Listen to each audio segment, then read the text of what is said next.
Hello everyone and welcome back to the Synergy Sanctum. My name is Justin. Thank you so much for stopping by. Here at the Synergy Sanctum, we specialize in all things related to Magic the Gathering with a specific focus on deck building. So I aim to show you very quick deck techs that'll show you all of the cards in the deck and how they work together to ultimately achieve the goals of that deck. If you're not already, please like, share, and subscribe to our channel. We really appreciate that. And we also have a sister channel now, so head on over to Commander Coliseum and check out their content as well. And for today's deck tech, we have a pretty messed up deck. I feel bad for putting this out into the world, but it exists and we are going to talk about it today. This is a deck that you want to play if you don't want to have any friends or have anyone ever sit down to play Magic with you again. Zozu the Punisher, a group slug deck with a heavy focus on land destruction. Oh, I know, I did it. We're gonna get through this though. We're gonna get through this. So Zozu the Punisher says that whenever a land comes into play, it deals 2 damage to that land's controller. That includes you. I mean, just look at the art on this guy. He's like literally just like dodging everyone coming at him and like, nah, dog, I'm still here. We're still destroying lands.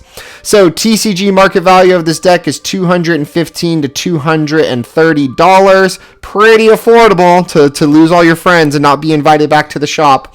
And then the land count is 34 with all of them being mountains. I didn't have the heart to put non-basics in it as well and make it even worse. So what we're going to be doing is we are going to be punishing everybody for trying to play the game of Magic. You know, it's Friday, you're ready for Commander Night, and then some jackass shows up with this deck because they watch Synergy Sanctum, and then you just like don't want to play anymore. We're going to go over it. Maybe you'll be that jackass. So we got land destruction in the deck, so much land destruction in red, and I found all of them. Thoughts of Ruin, everybody sacking a land for each card in your hand. Gosh, horrible. Lava Blisters, destroying a target non-basic unless they take 6 damage. Trembles, not giving a choice, everyone sacks 1. Tectonic Break, you're paying X into how many are getting sacked. Runations, just non-basic lands. Aki Blizzard Herder, I feel like this is Zozu's like guy here. When it is put into the graveyard, everybody's sacking a land. We've got Cleansing Wildfire. It's getting you a draw off of a land getting destroyed. Keldon Fire Bombers allows for 3 to stay off of ETB. It's going to let 3 of them stay. And then we're running Epic Center, which gets worse if you have Threshold, and Geomancer's Gambit to get you that draw as well.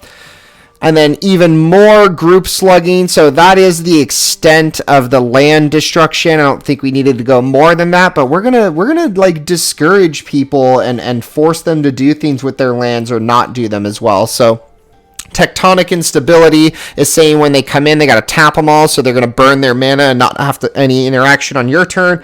Storm Cauldron is returning them off of using them for mana. Really gross.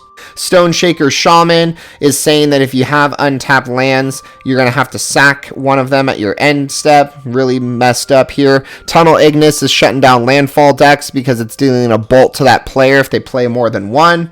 Acidic Soil is dealing a damage to each player for each land they control. Citadel of Pain is saying at the end of each player's turn, it's dealing X for the number of untapped lands. So again, it's forcing mana. Ankh of Mishra is saying when it comes into play, it does 2, so it's similar to Zozu. Dingus Egg is saying when they go to the graveyard, it's dealing 2 damage. Impending Disaster is so broken. During your upkeep, if there are 7 or more lands in play, you sack it and destroy all lands. Not today, sir. No lands, no magic today. And then Mana Barbs is doing damage when they tap for mana. And then Price of Glory is destroying the land if somebody tries to interact and it's not their turn. We've got rules here. We're mono red. Group Slug, so here's some more, and this is for spells. So Spell Shock is saying it's going to do 2 damage if somebody plays a spell. Hearthborn Battler is saying off of the second spell it's doing 2 damage. Gleeful Arsonist is doing it equal to her power. Psyclaw Raptor is saying if they cast a spell and it's not their turn, they're getting punished. We've got rules here. Rug of Smothering is saying whenever they play a spell, they lose a life for each spell they've cast this turn, so it starts stacking. Magebane Lizard's pissed too. He's like, I'm going to deal damage equal to you to the number of non-creature spells you've cast this turn, so I'm going to stack it as well. We're going to play Blood Moon, so if you happen to get a land out, it's going to be a mountain if it's a non-basic. Eidolon of the Great Revel says whenever they play a spell, if the commemorative mana cost was 3 or less, he's going to do that 2 damage.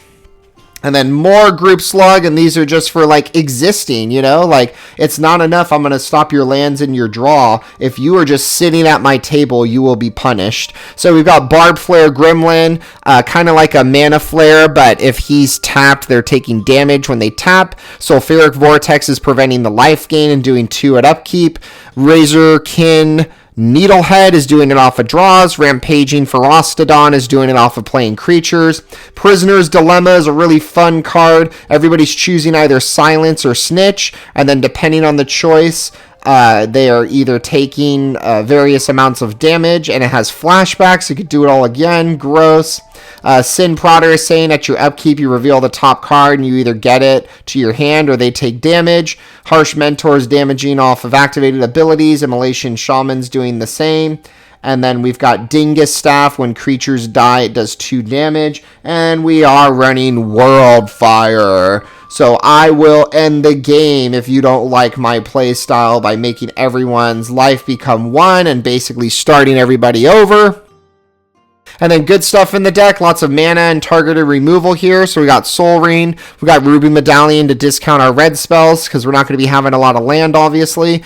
Solemn's fetching us land, Runaway Steamkin's getting us mana off of red casts. Jessica's Will, if Zozu's out, we're getting Pseudo Draw and the mana. Big Score and Unexpected Windfall get us treasures and draw. We got Magus of the Moon as well, just in case they happen to deal with Blood Moon. Crucible of Worlds, so that we can replay lands that get destroyed. And then Guff rewrites History, as well as Disrupt Decorum to goad everybody's creatures and have them attack each other. A little bit of protection there. And then here's the extra damage in the deck. So we're running Torbran and Sulfin, as well as Ogier Axonil. Ogier is making everything that's 4 or less become 4. Torbran's adding 2. Sulfin is doubling it.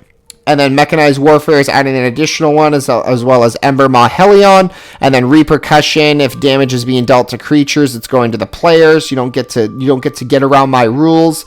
And then Blasphemous Act as our board wipe. And then delaying the L. We got to delay the loss because everybody, as soon as you sit down, is going to know it's not going to be fun. So we need ways of delaying that loss and making sure that we're surviving long enough to outpace everyone else. Platinum Angel is preventing us from losing and preventing opponents from winning. Fortune Thief is saying that our life will always be 1. So if we happen to go below 1, he saves us.